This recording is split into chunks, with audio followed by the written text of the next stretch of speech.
live from Los Angeles. Well, Janae, you know what they say. They say a series, it doesn't start until a team wins on the road. Heck yeah. Well, Anthony Edwards, CJ McCollum, Already. They made sure by that standard. We got a couple of series here, my friends. Let's start with the game that ended at 1:25 a.m. Eastern time. Shout out to all the real ones. Yes. Who stayed up for this one because it was an absolute battle. Hey, Denver converted on 3 4-point plays in the first quarter, Brian. That's the most in a single quarter in the play-by-play era. So Denver was firmly in control after the first quarter. Firmly control for a while. Yeah, they were.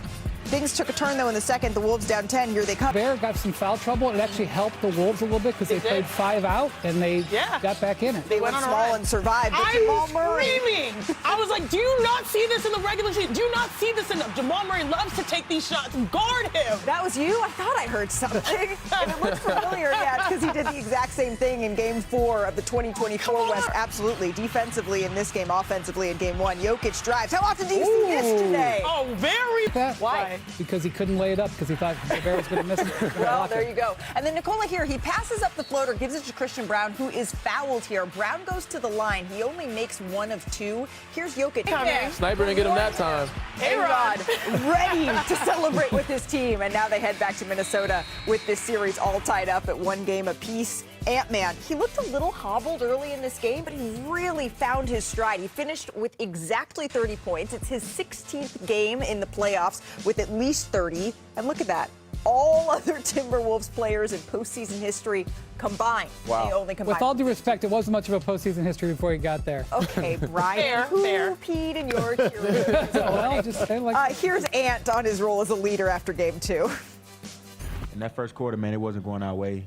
They got like 3 and 1 threes, couple miscommunication, backdoor layups. So just coming in the timeouts, talking to guys, uplifting guys, like, hey, we good. We down 15, but we good. We're going to make a run, and let's see what we do. Let's see what they do when we punch them back in their mouth. So, yeah, just knowing when to be a leader and when to get on guys. What were some of the keys offensively as to really getting the rhythms? Go out, Jokic, Jamal, all the bad defenders, Tim Hardaway, Cam Johnson, Aaron Gordon, the whole team. Like, just go at them. They're all bad defenders. Yeah, they're all bad defenders. Whoa, bop, bop, bop, bop. Okay, Whoa. Danny, would you have gone that far? I mean, you know me, I'm not that type of guy. But he better stand on business because this is wild. If you're going to say this after Game 2, we've seen some things said early. Like, you don't say it that This early is in the team that loves to smoke, though. For sure. But, you know, now they're targeting you in every action, a lot of action. So you better be ready for it.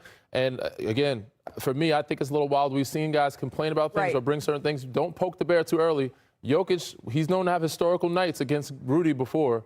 He might have one against you. They may put you in every action now. Yeah. So I don't know. You got to be careful. You got to be very careful. the thing is, he is correct. The Nuggets ranked 28th in defense. They this are bad year. defensively. That is not debatable. And they were slightly better after the All-Star break. They were like 20th, but that's because a third of the team was tanking, or a third of the league was tanking. So what he said was not really controversial. Now, smart, that's a different thing that you're talking about. It may not have been smart, but I don't think it was controversial. But when you're talking about what the Timberwolves found, they didn't find bad defenders in Game 2. What was it that they were able to do to even up this series? They got stops. I know that we want to focus on what they did offensively, and they had some key plays. They got stops. Like, Denver has to win games with their offense. That is how they are built, very clearly. However, I saw Chris Finch at 3 different points in this season. I was at Timberwolves games like in December, like February, and March. And all 3 times he said the same thing. Rudy is being great. Everything that people want to say about Rudy, and there are times when Rudy invites scorn, including when he complains about his own teammates for not throwing him the ball. Rudy delivers, and in this game, he was brilliant defensively. He was brilliant offensively in Game 1, and that's why it was so concerning that the Timberwolves lost, because you're wasting a night like that from your big man. He was brilliant defensively here in Game 2, even despite getting in early foul trouble. Here's what Ant-Man had to say about his big man. I told him, like, bro, we ain't bringing no double team. You going to go out him one-on-one all night and stop fouling. Like, stop going for the reach-in, and, you know, because he's going to flop, and they're going to call a foul. So just play him straight up. If he make a shot over you, cool. That's what he do. He gets paid to make those shots. So let's go, Rudy. Let's go. 3 or 4 times in the clutch when Jokic was trying to go one-on-one with you and wasn't successful. What were you seeing in that? How were you able to? I was lucky because I'm not a a top 3 defender cannot do that. So I was lucky. And Rudy did just that. He heard Ant-Man, stop fouling, play him. You can tell it's some fatigue. And when you're fatigued, you go to what you know. And Jokic, he loves that left shoulder, getting to that right hand. Rudy knows this. He's been playing him for damn near a decade now. So knowing that, he's giving him some space, but also giving him some resistance, not letting him get to that right hand, making him force him go to left hand, knowing that he doesn't want to get there. Gets to that right hand hook. Rudy contests it. Little we like to see earlier. Same situation. Gets Jokic off the block a little bit further now, making him work some. Knowing he wants to get to that right hand, kind of shading him some. It's one-on-one. They got all the space in the world to work. As you can tell, Jokic taking his time because he's a little fatigued.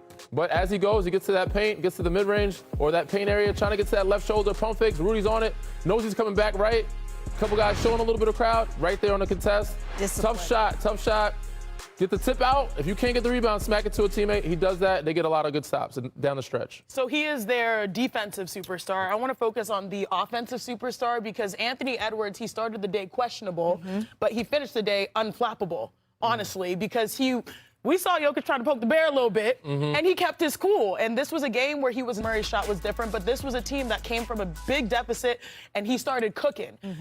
We saw on the highlight, like that finish. Only Anthony Edwards can get that finish where he takes contact, hang time, and still fights his way through the rim. And then on top of it, he knocks down the three the next possession down. And so I was just impressed. He had 30 points. He had double-digit rebounds. Yeah.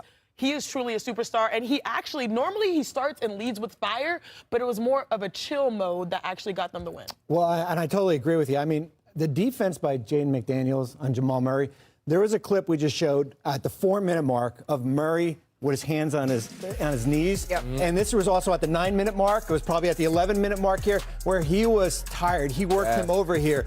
He played all but 13 seconds in the fourth quarter. And I think certainly offensively, when you watch this Denver team down the stretch, there was a lot of short shots as far as stuff that got right at the rim. There was a Jokic 3 here, but I thought the defense on Murray really kind of set the tone for the fourth quarter. And we'll see how that travels, right, as this series heads back to Minnesota. Also, just shout out Julius Randle, 18 points in the first half. We'd asked for a big game from him, and he certainly delivered here. Let's get to some news, though, out of Chicago that came in today.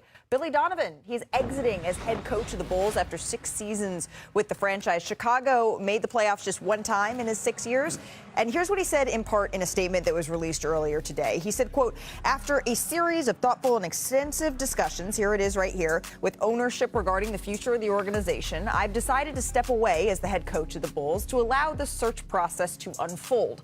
I believe it is in the best interest of the Bulls to allow the new leader to build out the staff as they see fit.